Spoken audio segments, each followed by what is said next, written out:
In a previous lesson, I showed you how two sides of a triangle determine the range of possible lengths for the third side. So if somebody gives us two sides of a triangle, we can figure out the smallest and the largest that third side can be for the figure to still be a triangle and maintain its general, its type of shape, right? And this is called the Triangle Inequality Theorem, okay? The fact that the sum of two sides is greater than the third side of any triangle. And what we're going to do is I'm going to show you one particular method for using the Triangle Inequality Theorem to find the range of possible measures for the third side. You might sometimes be asked, they'll give you three numbers, and you'll be asked to state whether or not those lengths can form a triangle. But in this particular case, I'm just going to show you how to find the range of possible measures for the third side using a method that I found to be quite useful. Now, before we start, I want to refresh your memory that this symbol right here is the greater than symbol, right? And so we're going to be using the greater than symbol as well as our knowledge of solving equations. We're going to apply them to this greater than symbol, which is called an inequality. And the steps are pretty much the same in this case for solving the inequalities as they are for solving our equations. So we're going to kind of treat that guy like it's an equal sign when it comes down to it. So I want to draw your attention to number 1 here, where I have two sides of a triangle being 7 and 11. And we're asked to find the range of possible lengths for the third side. So what I know has to be true is that I have a third side called, I'll call it x. We don't know how long it is right now. Okay, so but you can see if you look up here, I have 1, 2, 3 numbers, right? 3 lengths for the side of my triangle, or sides of my triangle. Let's do that. Actually, we'll do that x in green. So what I'm going to do is, starting with the 7, I'm going to write 3 different inequality statements. And the reason I'm going to go in order and write 3 is so that I can make sure I get all possible combinations. So what I'm going to do first is just go ahead and draw this greater symbol, then symbol down 3 times, because I'm going to write 3 statements. And basically what's going to happen is I'm going to have 2 numbers on the left-hand side every time and 1 number on the right-hand side, and you'll kind of see how this works. So starting with 7, since that's 1, I'm going to say 7 plus whatever comes next, that's 11, is greater than x. And you can see basically this first one, I just brought everything down right in order, right? 7 and 11 on that side of the symbol, and then the 3 on the other side of the symbol. Or sorry, not the 3, but the x, the third side. Now I'm going to do the same thing again, except this time I'm going to start with number 2, which is 11, right, in blue. I'm going to say 11 plus the next thing, number 3, which is x, is greater than, what's the last thing? 7.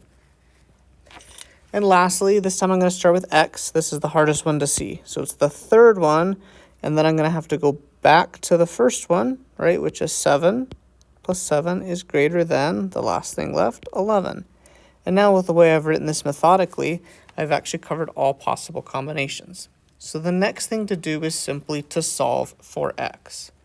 If I look at my first statement here, I can see that x is already by itself on that side of the inequality, right? So it's actually already solved. But the only thing I'm going to do is reverse this so that it's a little bit easier to read. X is less than is what that says. Do you see how here the symbol's pointing to x? So when I write it here, I make the symbol point to x. And then 11 plus 7, I can kind of simplify actually, right? 11 plus 7, I can add to get 18. So there we go, that's simplified. Now let's take a look at the second statement I wrote there. 11 plus x is greater than 7. I can see x is on the left-hand side, and I've got 11 with it, right? And so I want to move that 11 onto the other side of my inequality, or we'll pretend like it's an equal sign. I see it's positive, so I know I need to subtract 11 from both sides. And those 11s are going to cancel. 11 minus 11 is 0. I'm going to bring down my x, bring down my greater than sign, and perform the 7 minus 11 that I'm asked to do there, which is negative 4. So this statement then turns into x is x is greater than negative 4. And I'm going to talk about that in a moment, but hopefully that statement's true, and I'll explain why. Lastly, let's take a look at the third statement. X plus 7 is greater than 11. Again, I want to get x by itself on this side of the inequality symbol, so I know I need to move that red 7. I see it's positive, so I'm going to subtract from both sides so that it goes to 0. I'm going to bring down that x, 7 minus 7 is 0. They cancel. Bring down the greater than sign, and then perform that 11 minus 7, which is 4. So that statement, that third and final statement, turns into x is greater than 4. And you can see now I have three statements that kind of describe what x is bigger or smaller than. Take a look at the second statement there really fast. X is greater than negative 4. Now, every time you do this, if you use this method, you're going to end up with one statement that says the variable is greater than a negative number.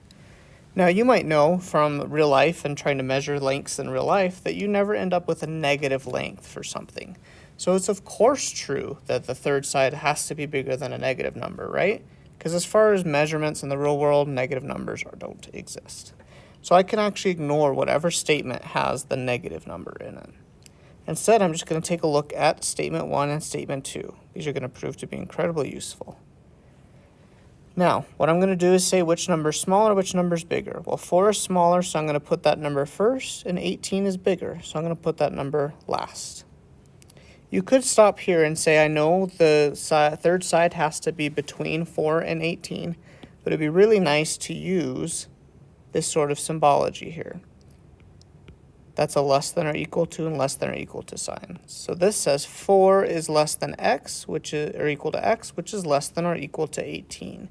So it has to be in between those numbers in order to be the the range of possible lengths for the third side. And I had to check just to make sure. Make sure you don't include that equal to, just like I didn't when I was actually solving, right? If you look here, there's no equal to. It can't be equal to those numbers or else it won't be a triangle. So it's between 4 and 18. That's another way to say it. Instead of 4 is less than x, which is less than 18, you could say when you see the symbols facing the same direction, do you see how those are both facing the same direction? You could make the statement whatever's in the middle, in this case x, is between 4 and 18. So the range of possible measures for the third side is between, ooh, that's really fat, is between 4 and 18. And you're done. Let me go through one more example here really quickly so that way you can kind of get a hang of it. If you're looking at number 2, I have the numbers 13 and 14. And remember, I'm going to add a third arbitrary side here called x. We don't know how long it is. Again, I'm going to draw your attention to the fact that this is number 1, number 2, and number 3. And I'm going to work in that order. Again, step 1 is to write 3 of those greater than signs. Boom, boom, boom, making sure to leave room to solve underneath. And I might as well add in a plus sign in each spot too. So I'm going to start with number 1 with 13 there, the first number. 13 plus 14, the second number, is greater than x, the third number. Now, in statement 2, I'm going to move to the second number. 14 plus the third number, x, is greater than, let's go back to the beginning, and that's 13.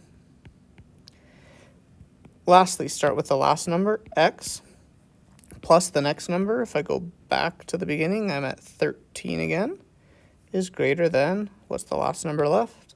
14, which is the second number. Again, I'm going to look at each of the statements and try and solve for x. You'll notice once again that statement 1 is already solved for x. It's by itself on that side of the symbol, of my inequality symbol. But I'm going to change that a little bit because I like x to be first so that it reads that x is less than, note the symbol's still pointing to x, and it's less than whatever 14 plus 13 is, which I'm going to use my calculator just to make sure, and it's 27. Now let's take a look at the second statement there. I look at x and I say, whoa, it's not by itself on that side of the inequality yet. I need to move that positive 14 to the other side through the process of subtraction. When I do 14 minus 14, those cancel and go to 0. I'm going to bring x down. I'm going to bring my inequality symbol down. That's a greater than 1 specifically. And 13 minus 14 is negative 1. Now you can just stop right here because as we've already discussed, our negative answer is pretty much nonsense, right? So we don't have to worry about that one. Finally, looking at the third statement, I see that x is not quite by itself. I need to move that positive 13 onto the other side by subtracting 13 from both sides. I'm going to bring down that x. 13 minus 13 is going to be 0, so they cancel. I bring down my greater than symbol, and 14 minus 13 is 1. So that final statement is x is greater than 1. Again, Now all I need to do is figure out which number is bigger and which one's smaller out of 1 and 27. Well, I know it's pretty obvious. 1 is going to be smaller than 27. So I'm going to write 1, 27. X is going to be in the middle. And then I'm going to write my 2 less than symbols. Boom, boom. So now this statement right here says that X is between 1 and 27. Not equal to either of those, but between 1 and 27. So I know that that third side has to be somewhere between 1 and 27, whatever units we're talking about, which is a pretty large range. So that's just kind of a brief overview of how to use the Triangle Inequality Theorem to find the range of possible measures for a third side of a triangle given two sides.